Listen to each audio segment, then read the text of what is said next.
Newton's laws, Darwin writes on nature flaws, Curie, radium, and X-ray beams, Einstein relativity, Watson, Crick, and DNA, black holes, Hawking, math, Copernicus redraws a path. Lauren and PJ do science. She's got a doctorate, he's got a beat in lyrics. Lauren and PJ do science. Yeah, he's a broke musician, and she's gonna teach him.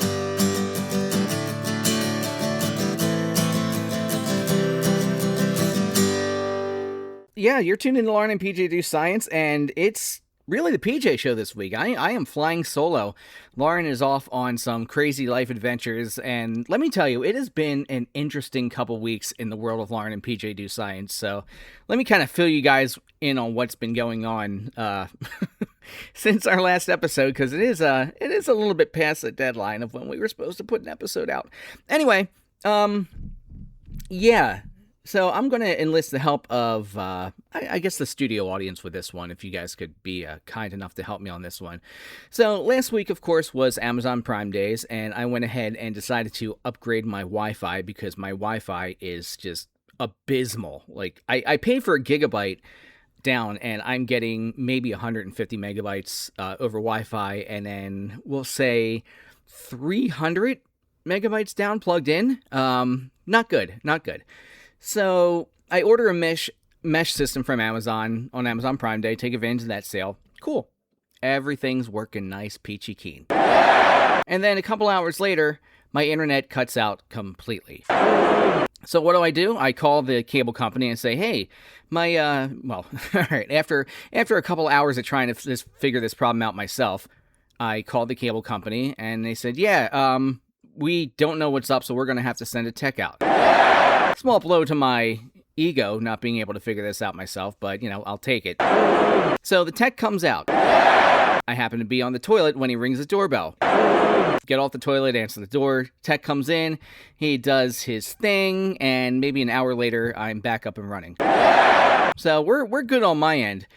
On the other side, up in the great state of New Jersey, Dr. Lauren is, God bless her, she is going through it. I mean, let me gush about her a little bit because I know she's hopefully going to be listening to this.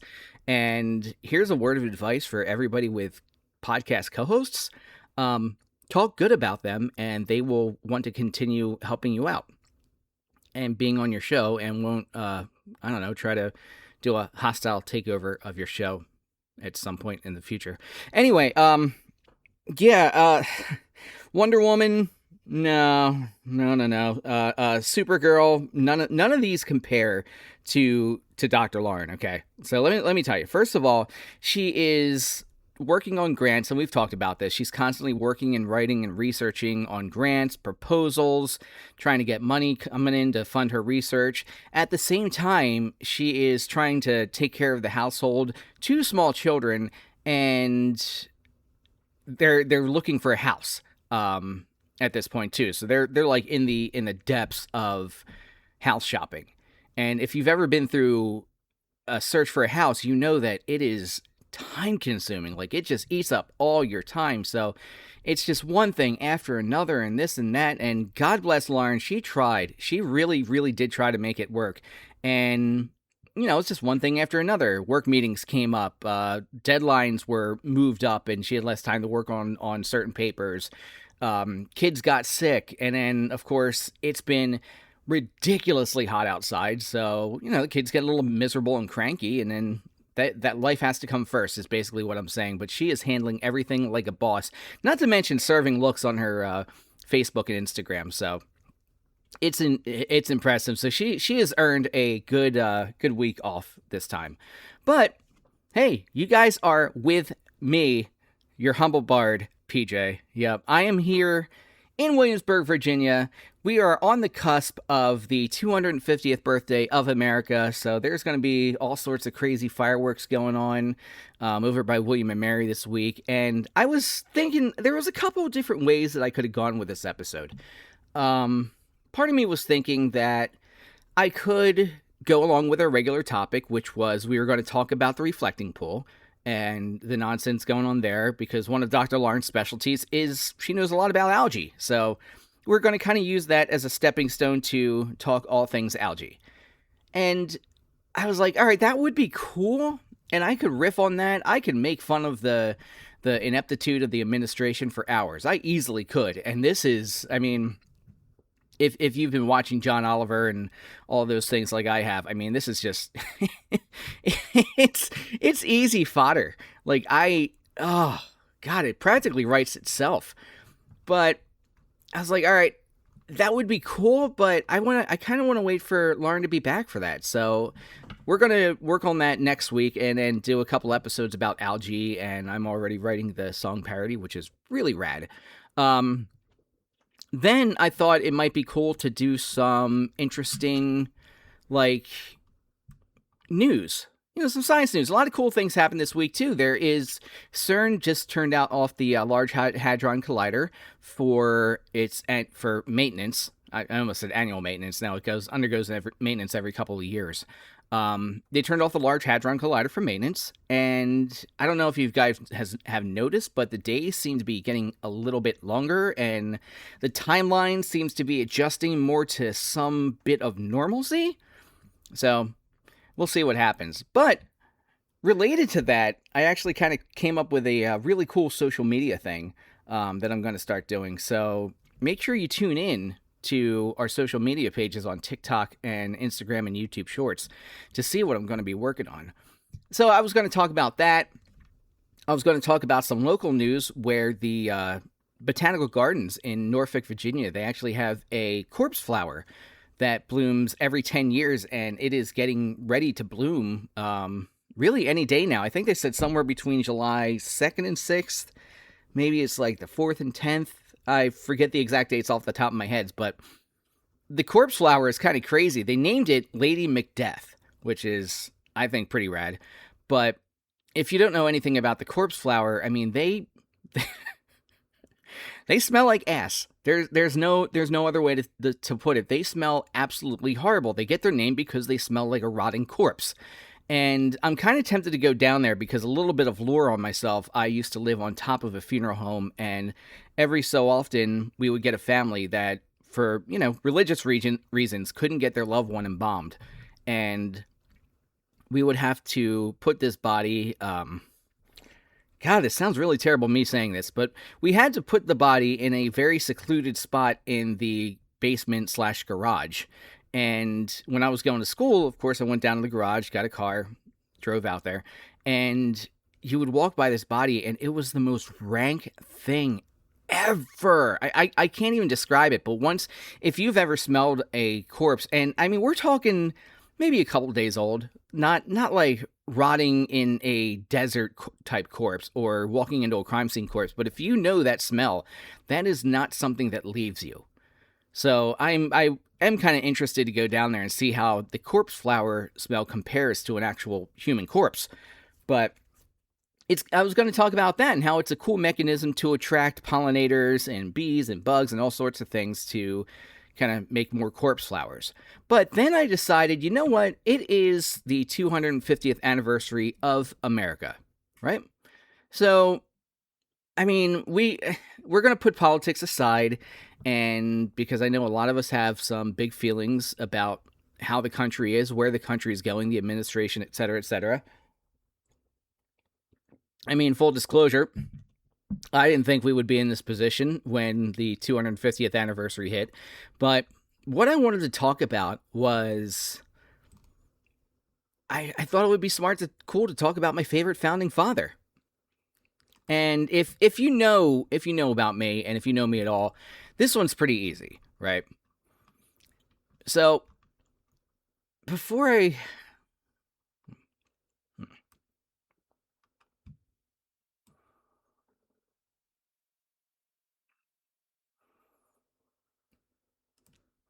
anyway, what I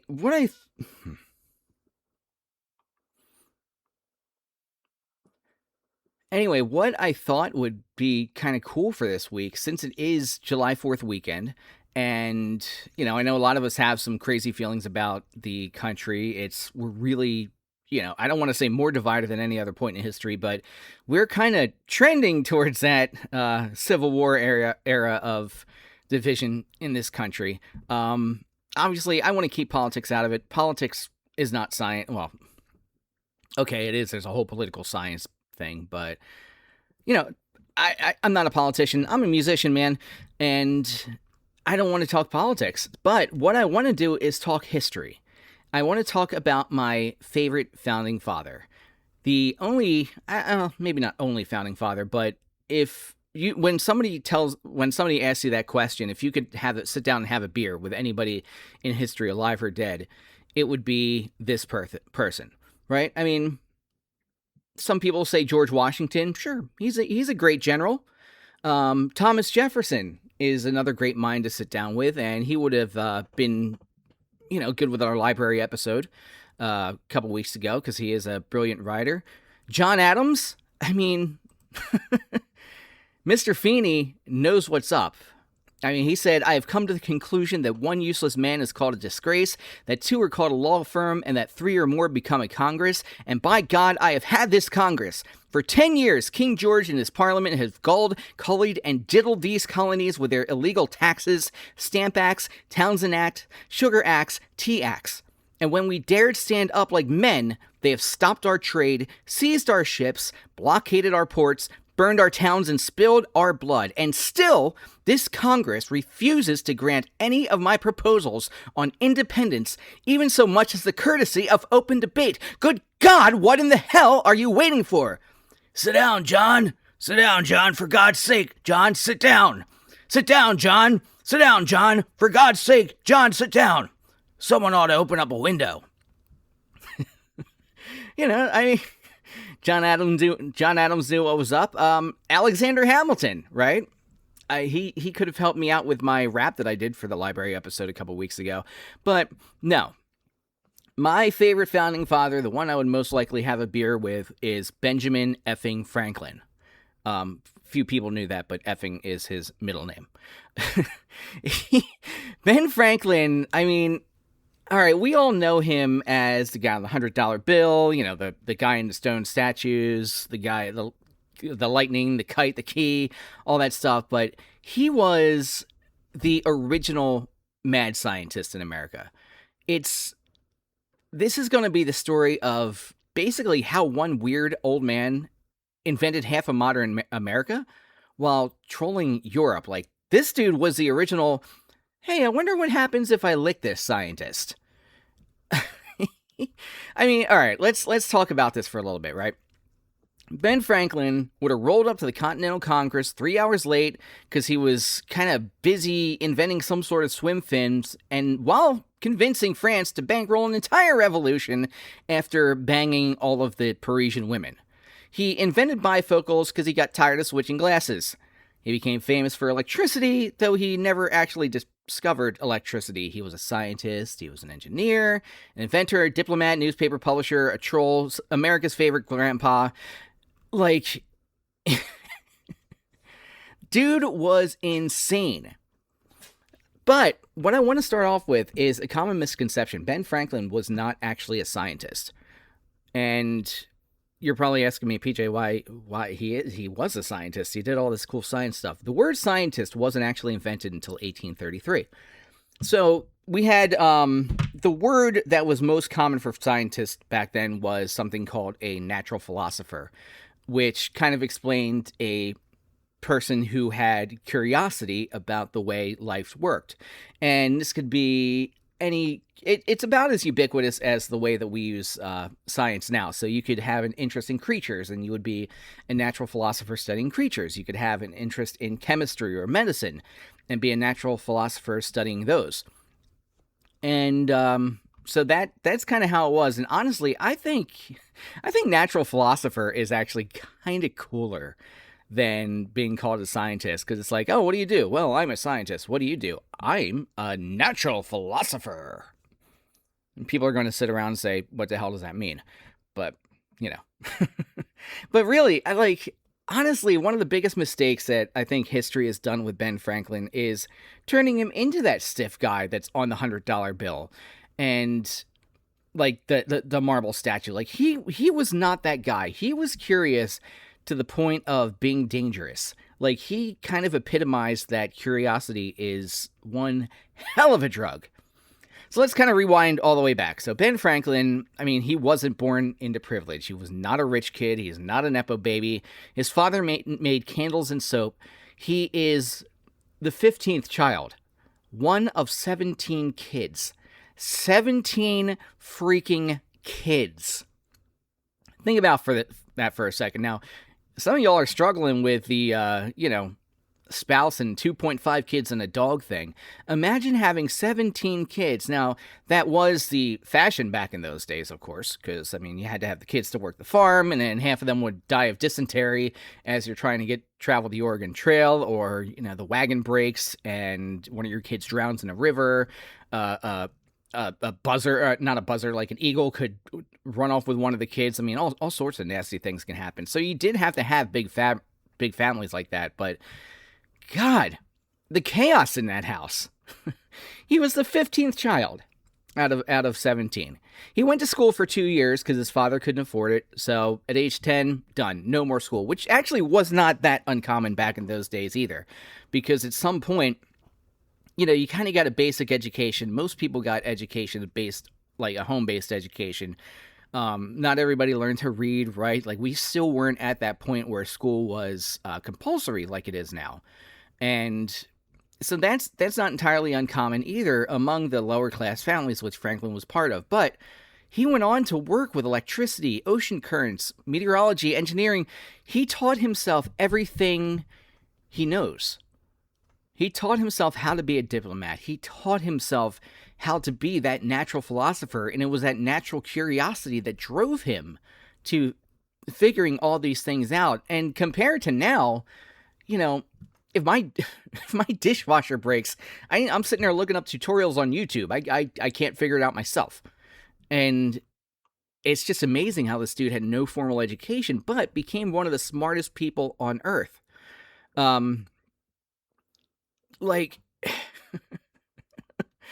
don't know. It just blows my mind. I mean, science was not a profession at that point. There was no science departments. No PhDs. Lauren wouldn't have had to worry about grant applications. There's no tenure. At that point, you just wondered about stuff. And it especially helped if you had money and time. But Franklin didn't have any of those things. He had to kind of invent his way with money. He worked at a printing press. And what happened? We all know that story where he came to own the printing press and he worked his own thing, making money that way. And he's one of the, I guess one of the first, I don't want to say self-made millionaires. I mean, he was wealthy by the time standards, but he really was that definition of working up from absolutely nothing. It's not like Elon Musk where he had, daddy's money helping him out. No, he worked up from literally zero and took over the world, which is really cool. So Franklin really, one of the things I like to say is that Ben Franklin invented open source. So he didn't patent his inventions. He could have made so much money off these, like bifocals, right? If he patented those, he could have made a ton of money off them, but instead he didn't. So everybody started copying them. He's like, all right, cool. Lightning rods, same thing. He could have patented lightning rods on people's houses and made a butt ton of money that way. Didn't. Franklin stove, the glass harmonica, the flexible catheter, no patents, nothing. Because he believed that knowledge belonged to humanity. And I really think that is one of the things that we miss today. A lot of companies invent things and they keep it to themselves. We see this especially in the medical industry, of course. I'm trying to think, it's not often that we see people take that philosophy, which is why I'm such an ardent supporter of open source software, because a lot of people can make the same stuff like OpenOffice. It's literally Microsoft Office, but people made it and just gave it away for free. So you don't have to pay Microsoft, $50 a year or like $12 a month or whatever it is, to have a subscription to Microsoft Office anymore. But Franklin kind of invented that. In fact, he said that as we enjoy great advantages from the inventions of others, we should be glad of an opportunity to serve others by any invention of ours. Now let that sink in for a second. Now imagine what would have happened if Thomas Edison had said that. Oh right, we would have had Nikola Tesla's inventions, which were way better. But that's another soapbox for another episode. Imagine if pharmaceutical companies said that. Could you imagine? Like, we wouldn't be arguing about the cost of diabetes medications.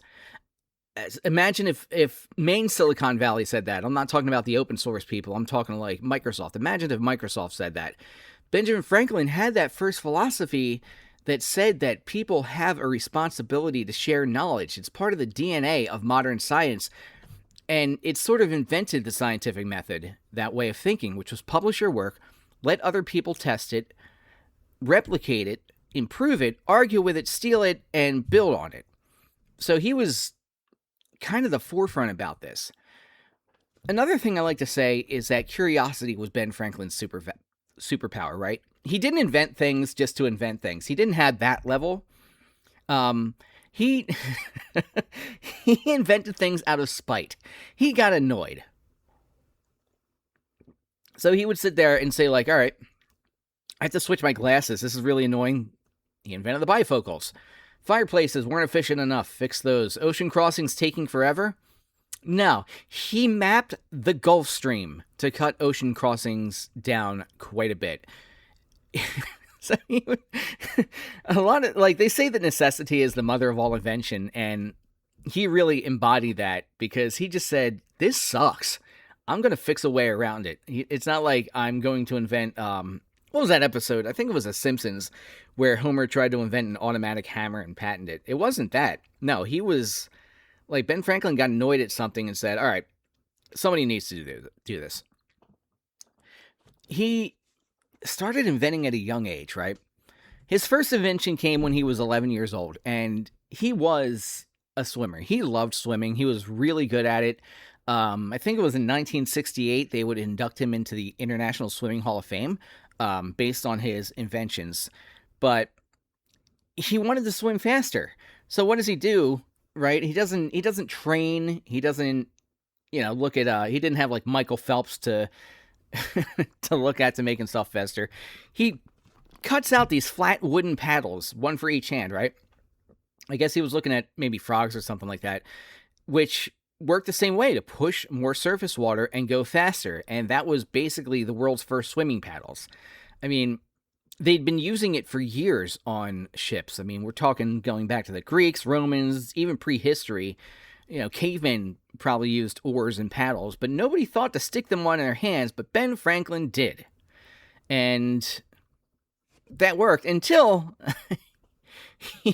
and this wasn't until later in life that he realized that your legs are much stronger and your arms did get worn out quicker by using these swim paddles. But he performed the experiment, he collected the data, and eventually changed his hypothesis, but he did this all at 11 years old. He wasn't right, of course, because, I mean, we do know that fins on your feet work a lot better, but he was testing these ideas. And it comes back to what I said before about out of spite or out of the need for improvement. His first instinct wasn't something like, oh, I'm not swimming fast enough. His first instinct was, I require equipment. Equipment's going to make me a better and faster swimmer, which is kind of the reason why I have so much crap in my garage. It's like, you know what? This tool looks really cool. I don't have any purpose for it right now, but I might have a purpose for it later in life. So I'm going to buy it now because it's on sale. He tried to invent an alphabet. And I mean, anybody out there listening who studied English as a second language know that English is insanely difficult. Like, it's one of my friends she's from Spain. She said when she tried to learn English, she thought that somebody was playing a prank on her with how difficult it was. So what he did was he designed an entirely new alphabet. He got rid of redundant letters like C, J, Q, W, X, and Y. Because he said that they duplicated sounds that other letters made. And he invented a bunch of brand new symbols for sounds that English he felt didn't represent efficiently. This didn't work. Obviously, we have our same old QWERTY keyboards, which he did not, he wouldn't have liked, but It could have been interesting if it caught on. But my point there, too, is that he saw an inefficiency and he started to try to redesign it to make it better. So now we move on to one of the biggest things that he's famous for. Everybody knows the story about the kite and the key. You know, Ben Franklin took a kite, flew it in a storm, and it collected electricity, put it in a da-da-da-da-da-da. The problem is everything you were, shocker, right? Everything you were taught in school is wrong about that. So, again, kite, key, zap, electricity, it's been oversimplified. So let's kind of go back to, let's talk about lightning for a second, right? Let's talk about how mysterious lightning was in the 1740s.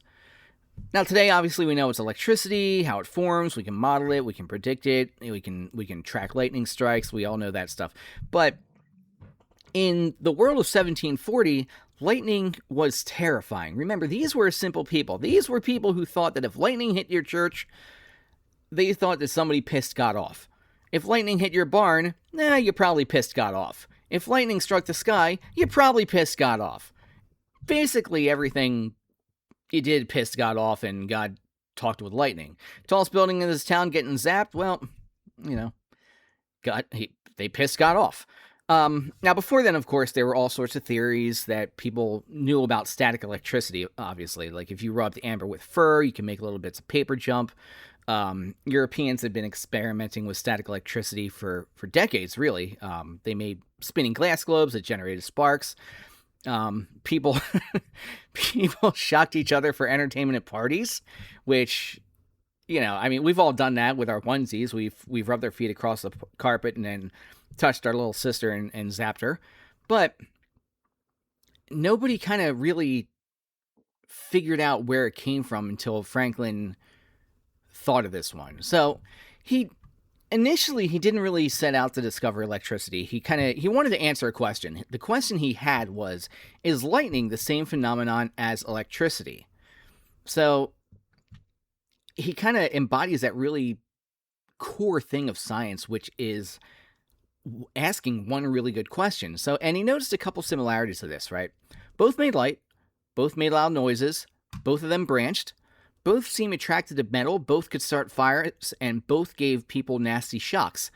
So he got to thinking that, man, what if lightning is just one really big static spark? So to kind of throw some context here, I did a little bit of research on lightning. I mentioned earlier about rubbing your socks across the carpet or your onesie and zapping your little sister. Bzz. You know, you do the same thing with a doorknob. You're not creating electricity out of nowhere in this case. What you're doing is stealing electrons from one material and piling them onto another. So basically, you've built up an electrical imbalance. So when you shuffle your socks across the carpet, when you touch that metal doorknob, nature says, we really need to even things out. And those electrons rush across that gap all at once, which is that little spark of blue that you sometimes see. Basically, a thunderstorm is that idea scaled up to just ridiculous proportions. Inside their storm clouds, there's ice crystals, there's water droplets, and they're crashing into each other constantly. And these collisions separate electrical charge. So over time, that cloud develops regions of positive and negative charge. And eventually, this imbalance gets so great that the air, which is normally an insulator, it actually breaks down and electricity tears through it. It goes back to one of the first things we said in one of our first episodes about nature hating imbalance and how, cells, how electrons, how everything needs to be balanced. Lightning is basically nature balancing itself. And at that point, Franklin didn't know about electrons. Those wouldn't be discovered for I want to say about another 150 years or so. I think it was early 1900s, maybe late 1800s where they figured out electrons. But he was able to figure out that lightning behaves like electricity. So let's talk about the kite a little bit, right? Because you've no doubt seen that elementary school textbook image of Ben Franklin with the kite and all that kind of stuff. If that actually happened... and I'm laughing because I'm thinking of what I'm telling you guys next. If that actually happened, Franklin would have died instantly, right? End of story. No Constitution, no France, game over. Just a charbroiled Benjamin Franklin. What I'm laughing about is people in Europe saw Ben Franklin's experiment and didn't really read his research too well and just tried throwing a kite with a key attached to it in a lightning storm, got electrocuted, and died. Now, obviously the Darwin Award wouldn't be invented until, 200 years later, but Ben Franklin kind of created the first Darwin Award, if you want to look at it that way. But why didn't Ben Franklin become a crispy critter? Well, he was a bit more subtle with it, right? He flew the kite near a thunderstorm, not in a thunderstorm. And what happened was the string, which was made of hemp, became damp from the humid air. And as we all know, something wet conducts electricity better than something dry. And he did have the metal key attached to the bottom. He stood under shelter so the silk ribbon attached near his hand would stay dry. Silk is also a pretty good insulator, and keeping that part of the setup dry is what helped isolate him from the charge collecting on the wet portion of the string. That's what everybody forgets. And what happened was, have you ever read you see it on TikTok all the time. It's like ways to survive a lightning storm. If you see the hair on your arm suddenly standing up, that means that you're about to get zapped by lightning and you need to take shelter immediately. That's what happened. That's exactly what happened to the hemp string. The hemp string, the fibers of it started standing up, and Franklin slowly moved his knuckles close to the key, and there was a tiny spark. Not a big lightning bolt, a tiny spark, which was enough to show that the air around the storm was electrically charged, and that was what he needed. That helped him figure out that, yes, it is the same thing, because it reacted with the string the same way, and I got that little zap the same as if I'm wearing my wool onesie and walking across the carpet and touching a doorknob. Now, technically, here's some debate. Some people will say that Franklin is wrong because originally he thought that electricity was sort of an invisible fluid. And he imagined that objects had more or less of this electrical fluid, and when one had too much, it was positive. When another had too little, it was negative. He's not... I don't want to say he's wrong. He is, but he isn't. It just depends on how you view plasma, and if you view it as, like, I guess technically plasma is a different state of matter, but some people can consider it sort of, it behaves like a liquid. That's a question for Dr. Larn. But basically what I'm saying is that he kind of came up with the idea of positive, negative, and he actually assigned those labels before he knew about electrons. So while Ben Franklin didn't make a lucky guess, and we're still living with it, he was kind of wrong looking at it as a fluid. But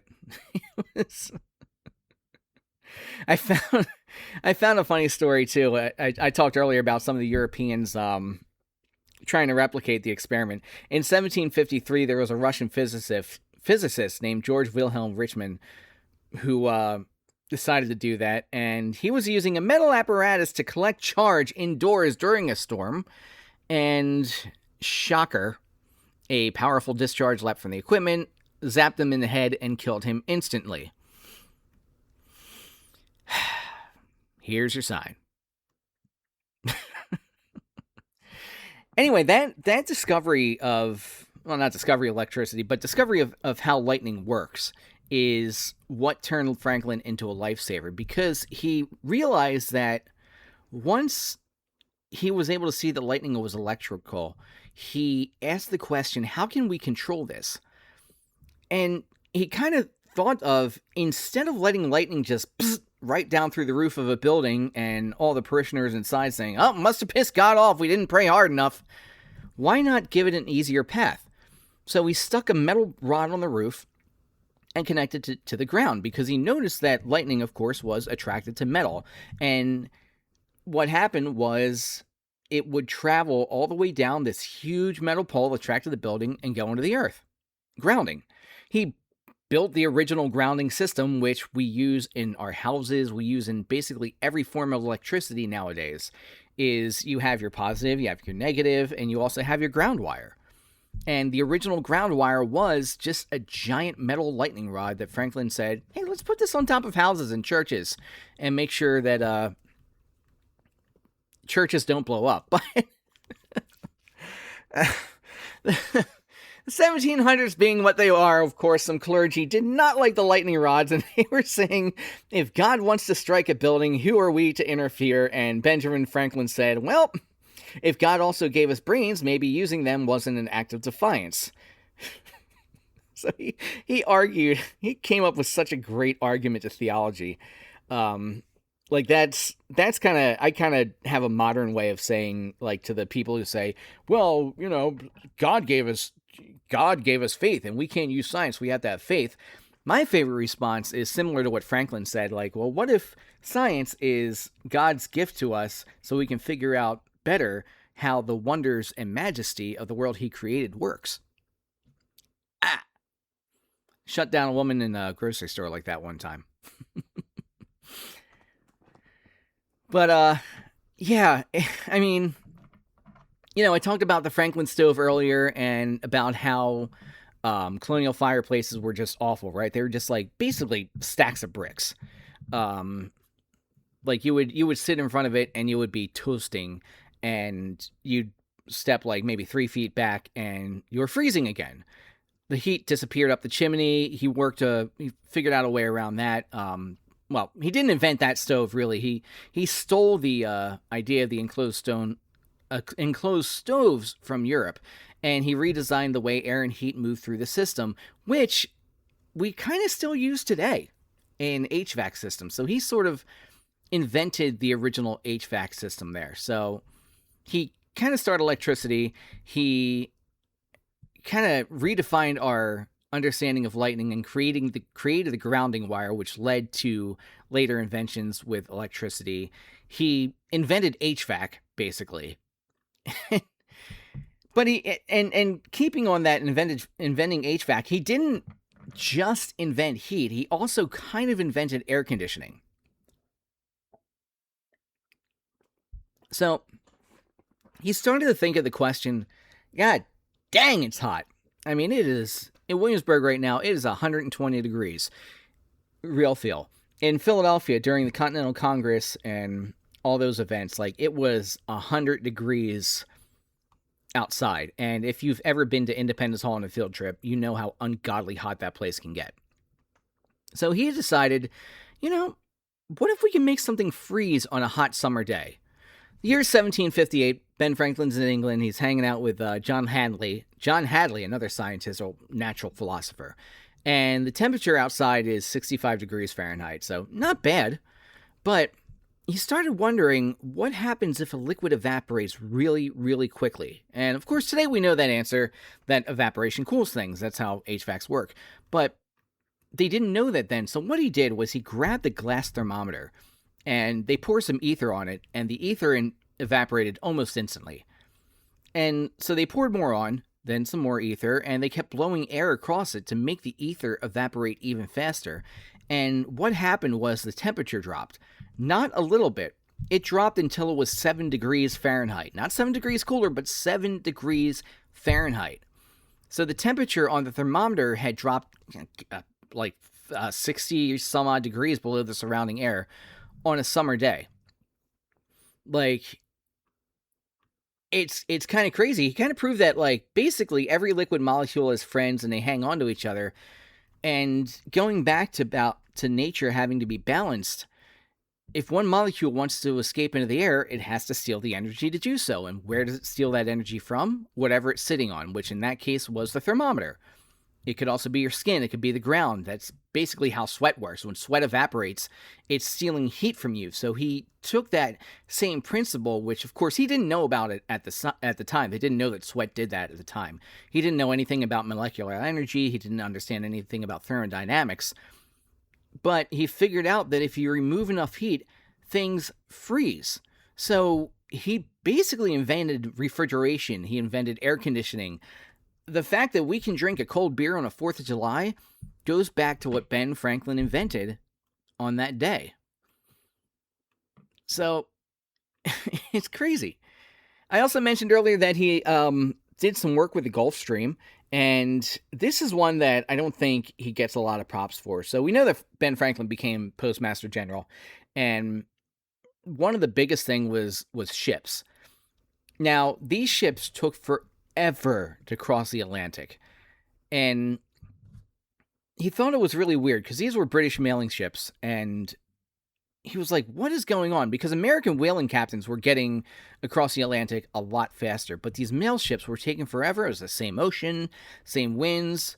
What's up? Turns out these whalers knew something about the massive river inside of the ocean, which, of course, we now call the Gulf Streams. I mean, everybody's familiar with the currents and Gulf Streams, the water flowing north from the Gulf of Mexico, then east towards Europe. If you're going with it, fine. The whalers knew this, but they knew this because the whales liked it. But commercial shipping, they just ignored it. They basically tried to sail straight from Boston to London. And that took forever while the whalers took off from a different place down in the Gulf. So what he does, he gets together with his cousin, Timothy Folger, who was a Nantucket whaling captain, and they work to create one of the first maps of the Gulf Stream. British captains didn't like it. American captains, of course, loved it. And I'll give you a guess whose ships got there faster? The Americans.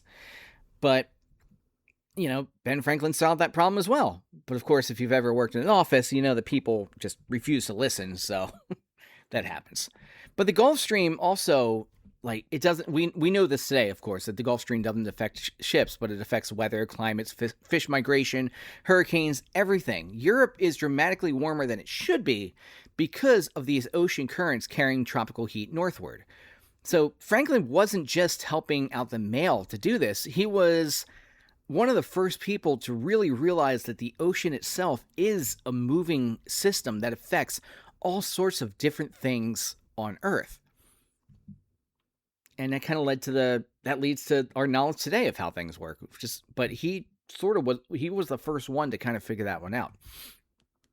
Now, another one I thought was crazy was that Ben Franklin accidentally discovered lead poisoning.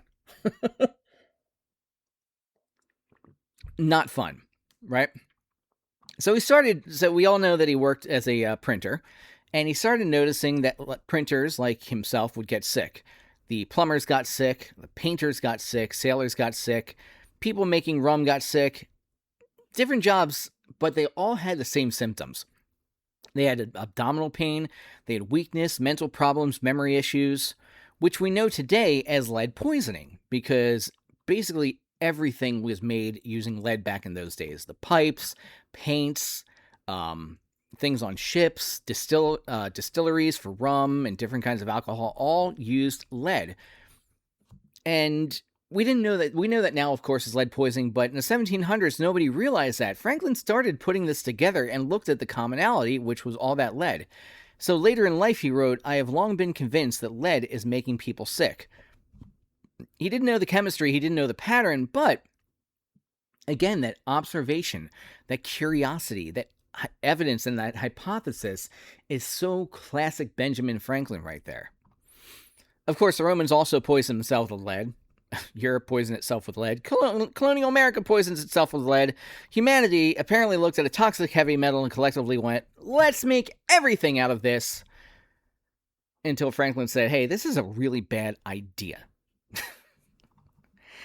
All right, now he was also involved in some medical stuff too, the flexible catheter. His brother John suffered from bladder stones, and if, remember, one of 17 children, so John was child number whatever. Bladder stones are not good. If you've ever had them, you know what I'm talking about, and they require catheters.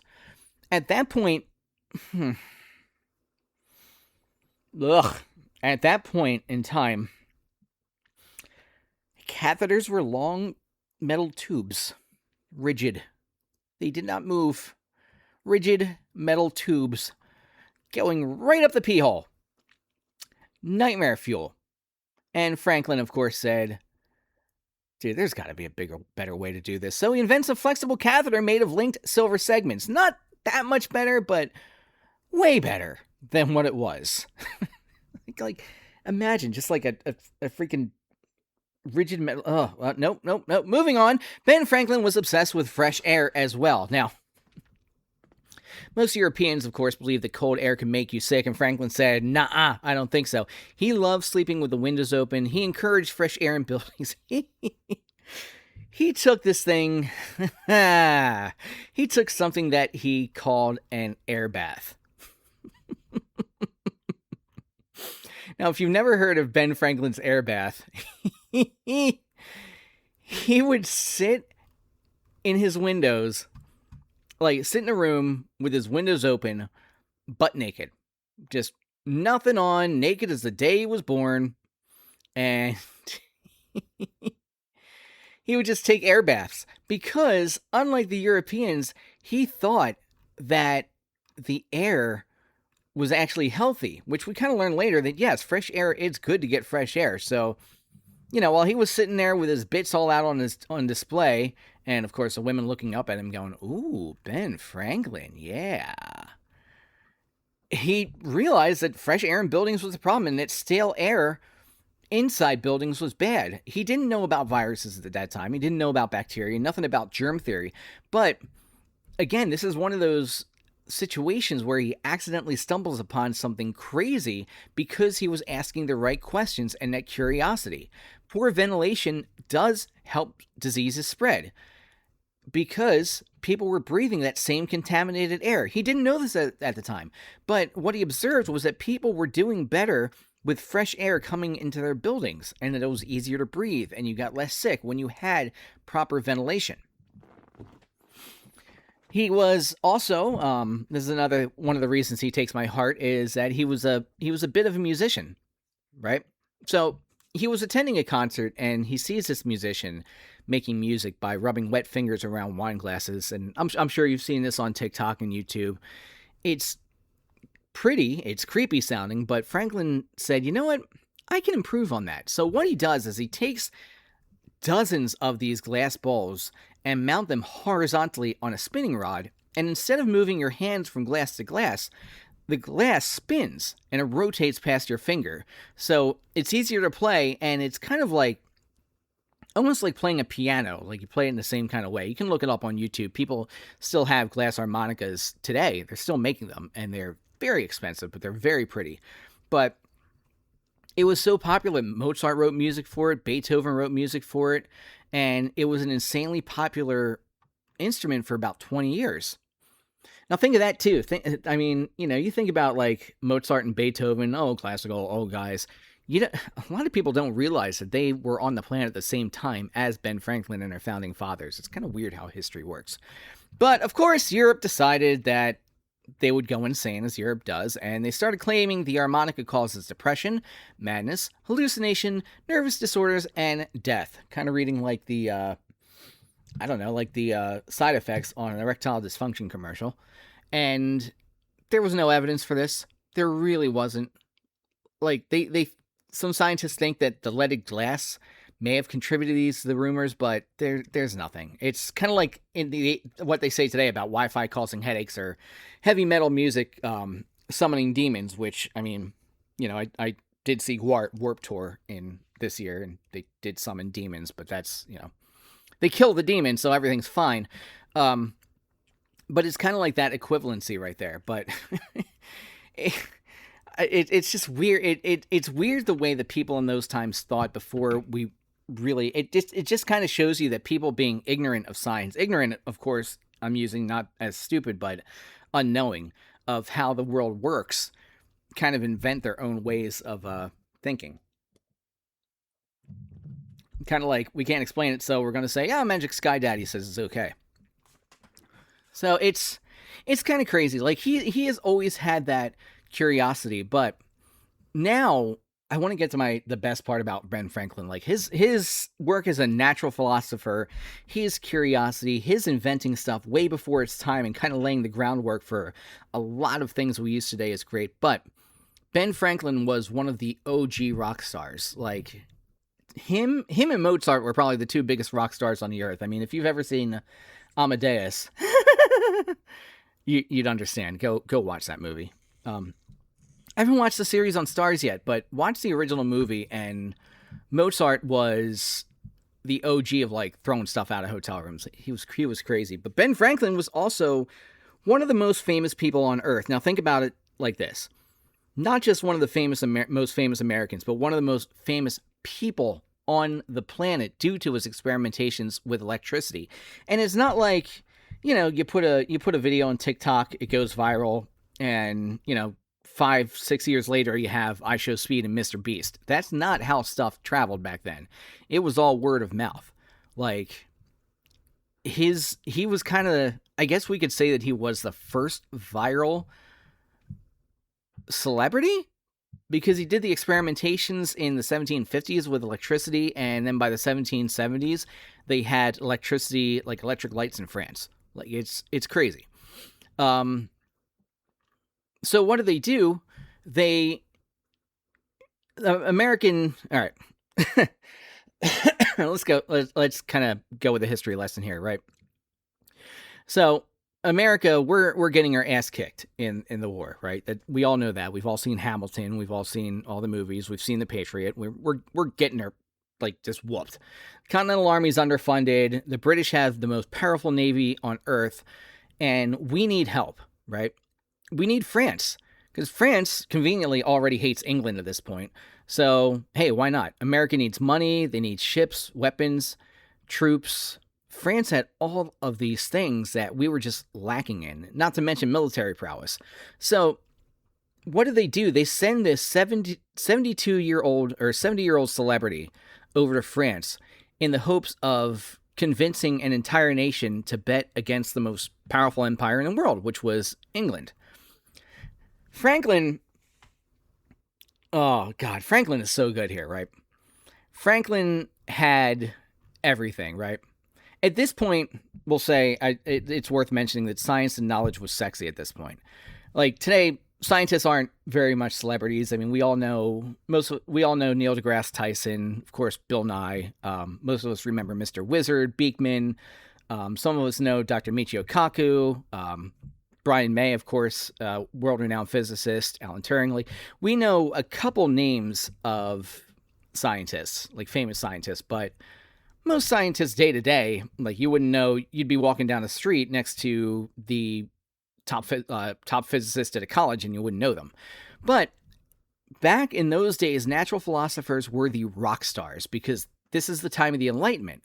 So reasoning, science, experimentation, people were heavy on this idea. So Franklin wasn't just famous because he was American. Nobody cared.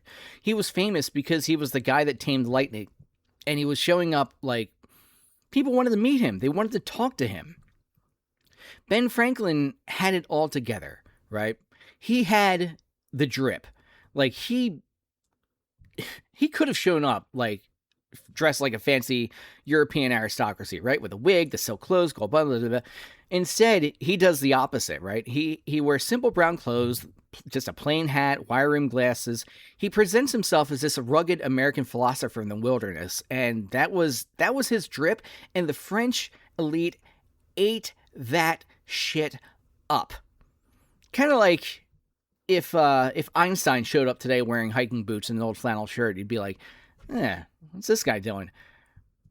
He's a real deal, though. Franklin cultivated that image of the scientists not wearing these like robes and the hats and this kind of thing. Franklin cultivated them as being sort of just a rugged, dress in everyday clothes because you care more about the science than looking good.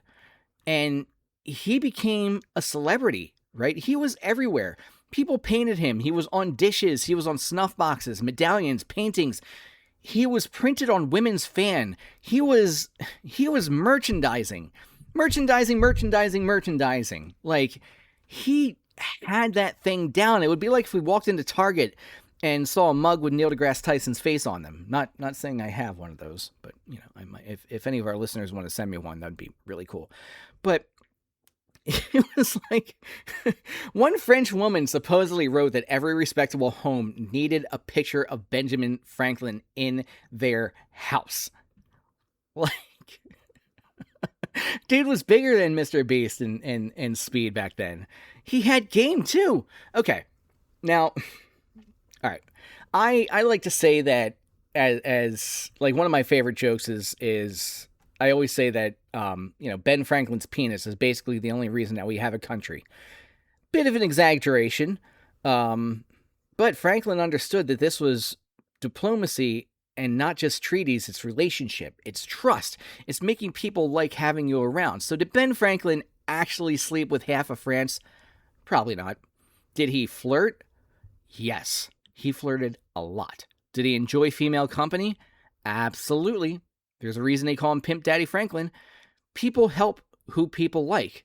So he kind of understood that that was the way to diplomacy. In fact, they said it, the Decemberists said it best, really, in their song Ben Franklin, which was written for Hamilton. It was on the Hamilton mixtape. He says, John Adams debates at the gates of Versailles. He whines and berates and awaits a reply while I stay up late with a succulent breast or a thigh. So, like John Adams, Thomas Jefferson, they're all screaming at Versailles like, hey, you got to help us, you got to help. Ben Franklin's over there making friends and hanging out with the people and becoming well-liked so the people in Versailles would be more likely to help America. He spent a lot of time in these things called Parisian salons, and if you've never heard of one of these, think about it's basically a dinner party with a TED Talk, and people gathered to discuss scientists. They discuss all sorts of things: politics, literature, philosophy, music, everything. Relationships were formed there.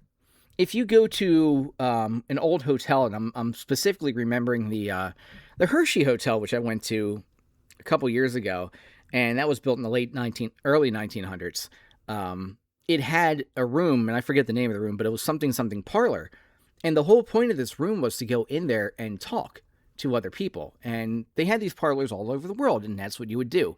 You would talk about different things, philosophy, the things I just mentioned. Something that's lost nowadays, I think, for the most part. But Franklin had it all, right? He was charming, he was funny, he was a great storyteller, he played chess, he flirted, he listened, everybody loved him. That's why Franklin helped. I mean, yeah, all right. Saying that's the only reason why France helped is kind of an oversimplification. I mean, France hated the British. Weakening Britain was in France's national interest.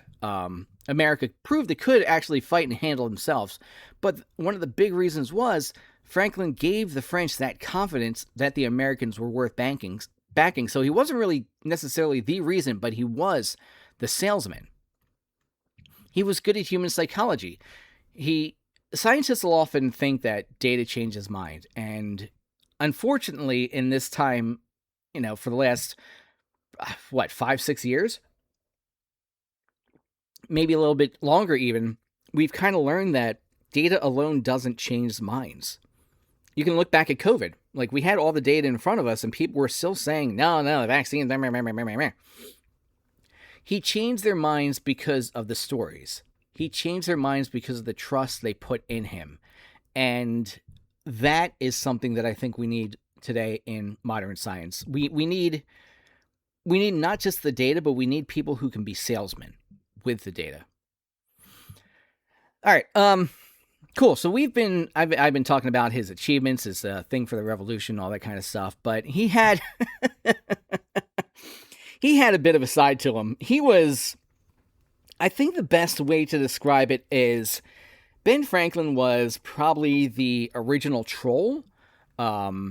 He was maybe the original shit poster is the better way to say it. That's, so I dug up two of my favorite things of his.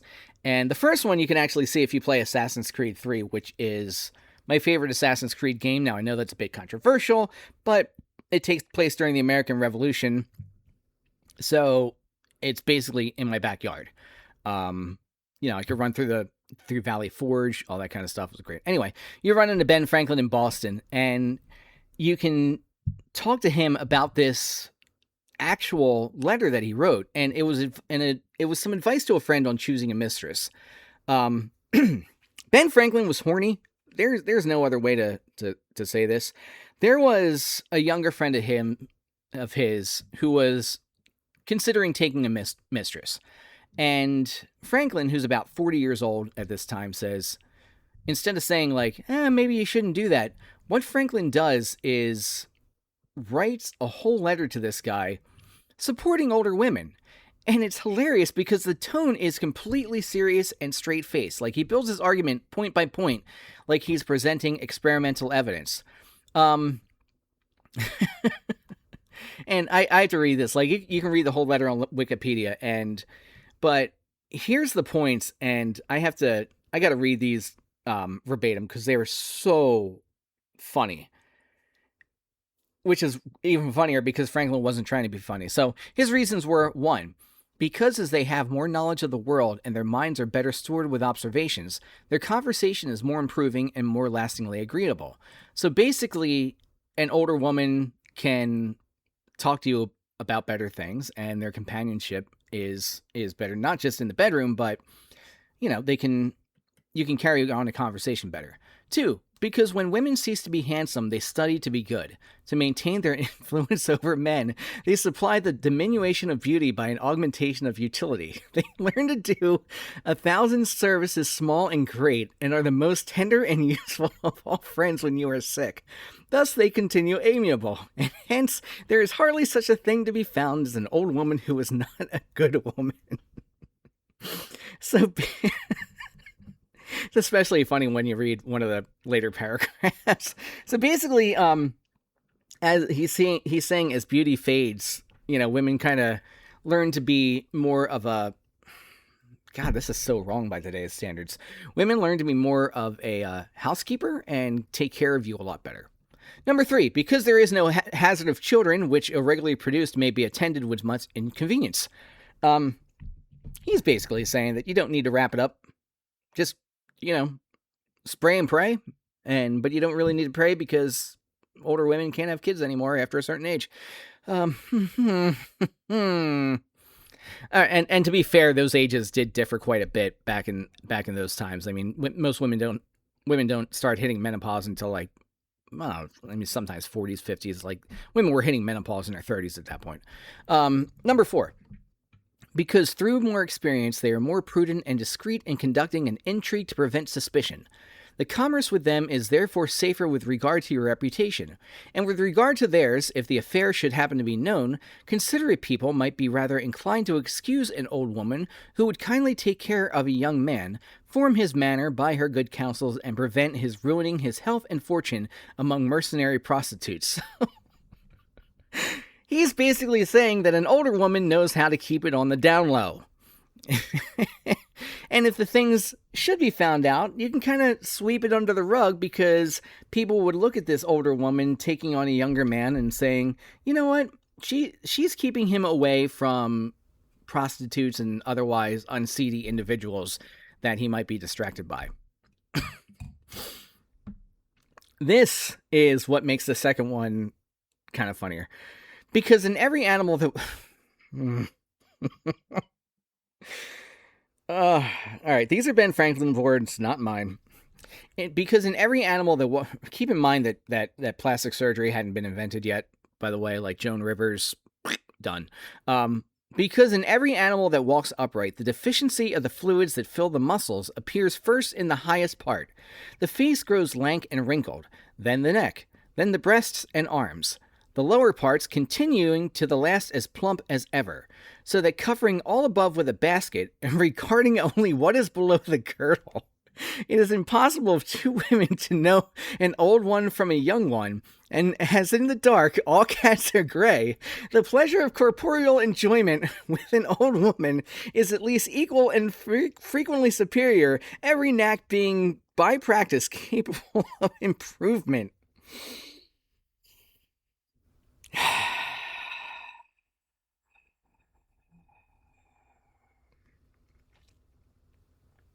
Moving on, number 6, because the sin is less, the debauching a virgin may be her ruin and make her for life unhappy.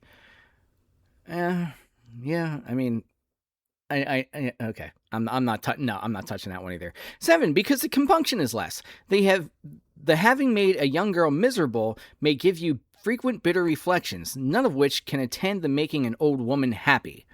Yeah, that's basically his way of saying talk shit, get bit, but an older woman, if you make them happy, word's going to get around. And number 8, finally and lastly, as he says, they are so grateful. And he ends the letter saying, thus much for my paradox, but still I advise you to marry directly, being sincerely your affectionate friend.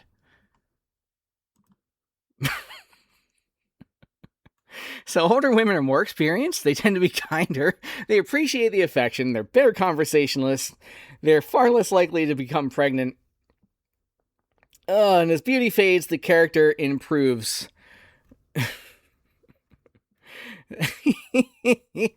So his friend basically asked him for dating advice, and what Ben Franklin sent back was more or less a TED Talk called MILFs, an evidence-based review. It gets better. It gets so much better. I mean, that's a classic one.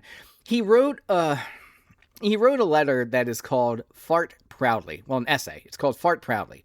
The official title of this is, of course, A Letter to a Royal Academy, but nobody calls it that. We all call it Fart Proudly. So here we are.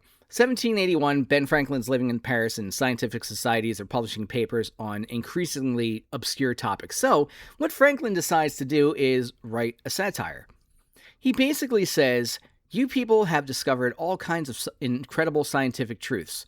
Surely, don't call me Shirley.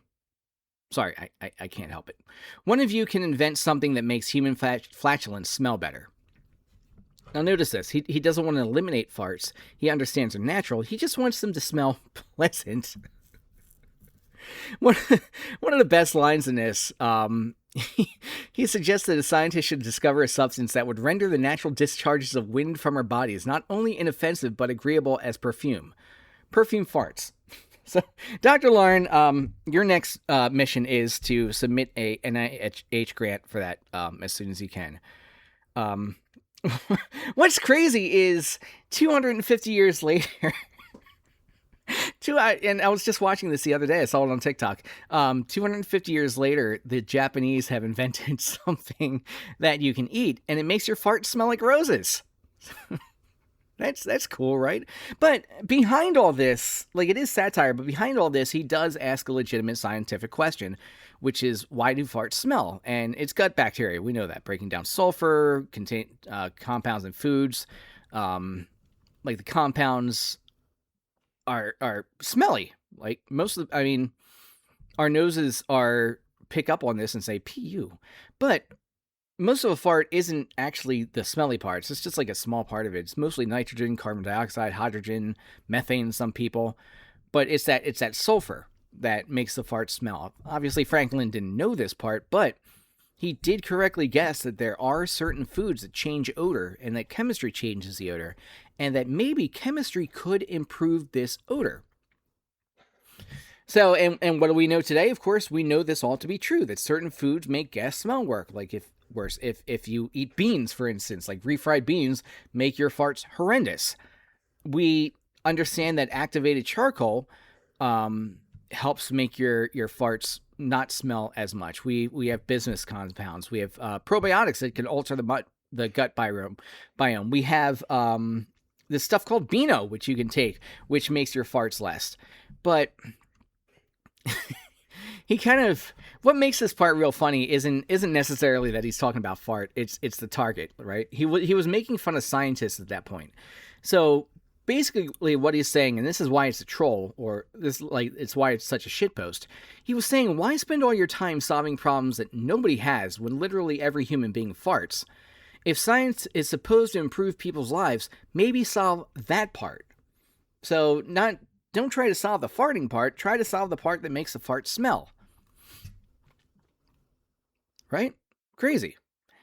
So, I mean, there are a couple. I'd be remiss if I didn't mention, some of the sorrow in his life. Specifically, his son named Francis, who died of smallpox at 4 years old, and Franklin really was hard on himself for years because he had delayed inoculating him. The smallpox inoculation at the time involved risks, but it also dramatically reduced the chance of dying from disease. But, I mean, Franklin kind of weighed these risks and all these things. He was, I don't want to say he was an anti-vaxxer, but he kind of was until his son died. And later, he became one of the loudest advocates for inoculation in America. He said he made the wrong decision. He changed his mind because the evidence mattered at that point. And that just proves it, that you can change minds with science and proof. So, anyway, that's a long way of saying, what do we do with Ben Franklin, right? Was he America's greatest inventor? I can make an argument there. Greatest diplomat? You could definitely make that argument. Greatest scientist? Depends on your definition. But I think Benjamin Franklin's biggest contribution to society was curiosity and a way of thinking. For instance, as I said, he looked at lightning and asked, can we understand it? He looked at fireplaces and asked, can we make them better? He looked at the ocean. He asked, why are ships so slow?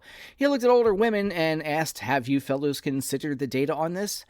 He looked at farts and turned them into a scientific proposal. He kind of taught us that everything was an experiment. Everything was worth questioning. Everything could be improved. And that, honestly, I think is the most American thing about him. Not certainty, but curiosity. Because he wasn't great. He wasn't great because he had all the answers. I think he was great because he never stopped asking the questions. And I mean, I'll leave you with one of my favorite Franklin quotes. He said, well done is better than well said. But, I mean, considering you wrote fart proudly, well, I guess that is pretty good too. So yeah, that's it. I mean, that's all I have to say about Ben Franklin, at least in this short form of a podcast. And speaking of podcasts, I honestly think he probably would have loved it because he loved conversation. He loved debates. I mentioned the salons that he was in, the newspapers, sharing ideas with the public. He would have had one of the greatest podcasts of all time. If you think about it, to a point, like those salons sort of were a podcast of that time. Like it wasn't uncommon for people to go to scientific lectures either. Like that was podcasting before podcasting. And I think he would have had a great time with this medium of podcasting. But anyway, I mean, he's one of my favorite superheroes. I consider him a superhero anyway. One of my favorite founding fathers, and I hope you guys took some fun stuff away from it. And but the main thing I hope is that you guys take the lesson that I learned from Ben Franklin many years ago, which was stay curious, always ask questions, try to figure out ways to improve things, question everything, question authority, question processes, question a mug. Like if you have a mug, how can you make that mug better? Curiosity is what drives the world. Curiosity is what makes America great. Curiosity is what makes people great. And yeah, stay curious. Anyway, thank you guys for all tuning in and hanging out with us. Of course, don't forget to follow our social media pages, and I'm going to have a link to our website and all that stuff in the show notes below. And yeah, don't forget to like, comment, and subscribe, and make sure you ask any questions you have on algae, because we're going to be covering them for the next couple episodes. But whew, boy, I am beat. Fortunately, Dr. Lauren will be back on the next episode, so I'll have her to take over some of the talking. But I hope you guys enjoyed it. Give me your thoughts on the episode. Tell me what you like about Ben Franklin, what you don't like. Tell me your favorite founding father. I'm curious about that too. And we will see you guys next time on Lauren and PJ Do Science. Say goodnight, Lauren. Oh, crap, that's right. She's not on here. See you guys.